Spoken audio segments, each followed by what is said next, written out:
For major projects. Paul Fletcher joins me in the studio. Paul Fletcher, welcome. So Labor has announced today it's committing funding for 11 major projects. Is any announcement like this welcome in the current economic circumstances? Well, look, infrastructure is important and it's good to see both major parties engaging on it. But let's just be clear. You said Labor is making an announcement on funding. It's actually an announcement on financing and this is $10 billion that they will need to borrow.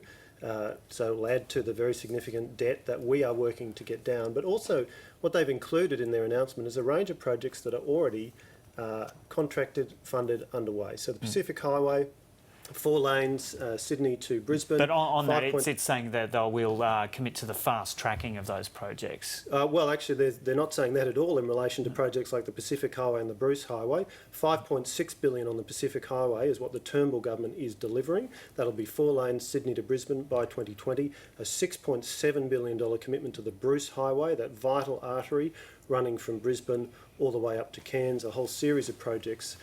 When we came to government, the Abbott government, the Turnbull government has continued this. We've got a commitment to a $50 billion infrastructure package. Labor was at $34 billion. So we are delivering more than Labor had committed to. But really the key point is, when you look at the details of what Labor's announced, they've talked about some kind of investment in projects and getting the private sector or superannuation funds more involved. Now, that's a good aspiration, but they haven't explained how they're going to do it, because the key point is, if you're going to have investment, you need to be able to generate a return, and public transport projects don't generate a financial return because usually the fare revenue is not sufficient to even cover the operating costs. So it's no magic bullet here. Now, public transport, as Prime Minister Turnbull has said, is important, and he's said that the Turnbull government will look at projects on their merits, but the important thing is we need to have a detailed business case, and it needs to go through an assessment process by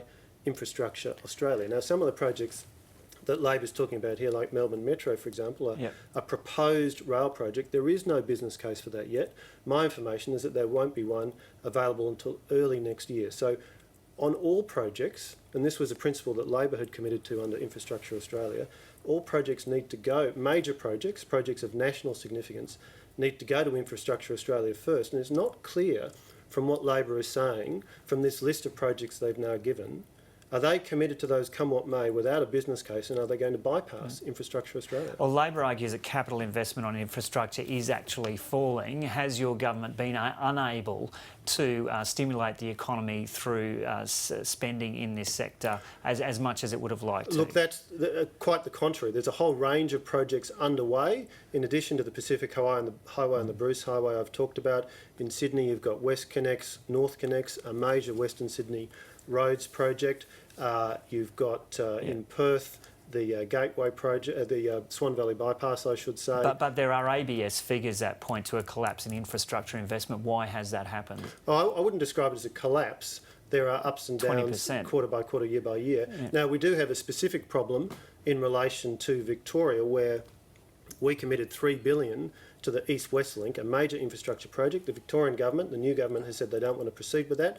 So we are clearly open to discussions with that government, but that's one significant factor. But overall, there is a very strong infrastructure program being delivered by the Turnbull government, and the critical point is included in the budget. So what we are delivering, we have also worked out how it's going to be paid for. Well, you say it's a strong program, but you can't argue against those ABS figures, which shows that there has been a significant fall in infrastructure investment. Well, I can strongly argue against those figures, because what we are seeing is a vigorous program of infrastructure investment which is supported by the Turnbull government. And of course, we are in discussions with governments such as, for example, the Victorian government about the way forward there. But to suggest that the solution to this issue is a new method of financing, of borrowing money and somehow coming up with a new set of projects that will be able to get private sector finance involved, unfortunately is at odds with the reality. I mean, in fact, in the previous government, when Anthony Albanese was the minister, that government, the Rudd-Gillard-Rudd government, sought to finance the Gold Coast Light Rail project with an equity injection, it didn't work because there wasn't a financial return, and so they had to return to a grant funding approach. But doesn't there have to be a rethink on this, and at least Labor is putting forward some kind of suggestions for reform of Infrastructure Australia to establish a credible pipeline? And again, we welcome the fact that Labor is engaging on this issue. This is an important issue. Can I make the point in relation to Infrastructure Australia?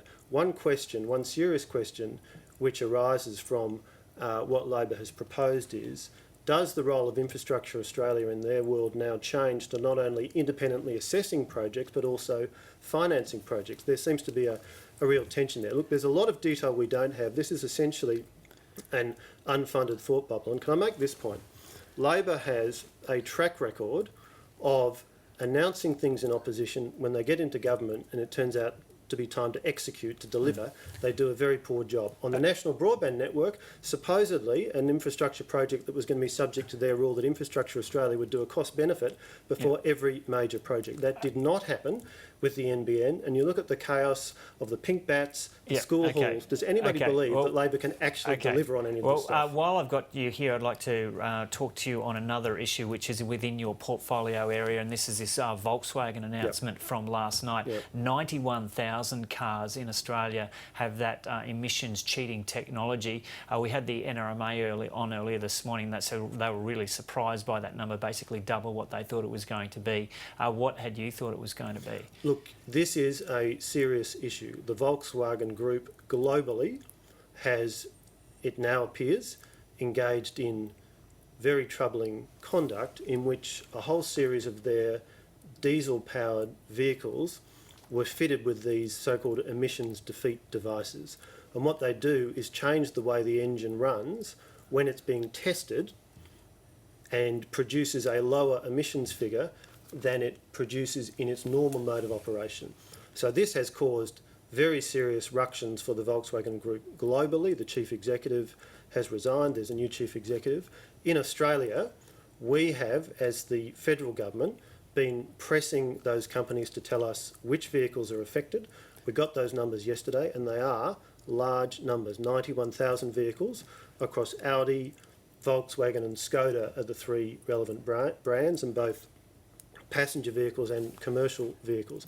Now, this is a breach of the design rules, so that is a very troubling thing, and in turn a breach of the Australian consumer law. So my department, the Department of Infrastructure and Regional Development, is working closely with the ACCC. Now, the first thing that needs to happen is that owners of VW and Audi and Skoda diesel-powered vehicles need to be able to find out whether their vehicle is one of the ones that is affected and has one of these emissions defeat devices installed.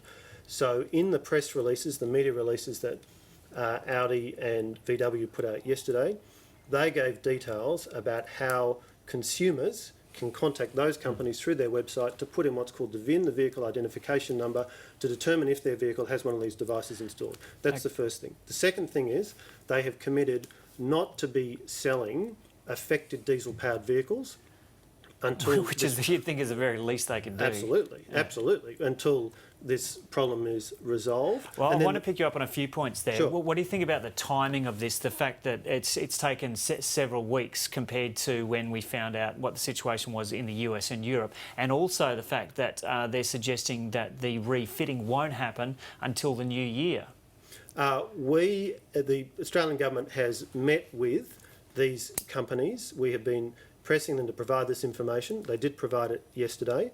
And now, of course, we need to understand what their plan is to correct on the vehicles that have this device installed, and we are pressing them for that information. We are also obviously pursuing through the ACCC in particular this question of whether there have been breaches of the law and what redress or what remedies are available for a breach of the consumer law. Yeah, so you mentioned there breaches of design rules and breaches of consumer law. Is it likely this is going to end up in the court? Could the federal government take Volkswagen to court over this? Well, look, I don't want to prejudge what actions might be taken, but I'll simply say it is a serious matter, and of course the ACCC is the relevant enforcement agency, together with my department, the Department of Infrastructure and Regional Development, is closely examining this, and it is a serious matter, and we will want to make sure there is an appropriate response. Now, just before I let you go, because we've got to wrap up, just briefly on two more issues in relation to Volkswagen. Emission standards in Australia seem to be much lower than they are in several countries overseas. Can they be looked at and lowered further so they're in line with overseas countries? And secondly, the testing of cars that come into Australia in future to ensure they do comply now that we know there has been some cheating going on. Well, look, as your questions go to, there's a set of immediate issues here, namely what is the position for owners of these vehicles and what are the sanctions that may apply to these companies in relation to their conduct.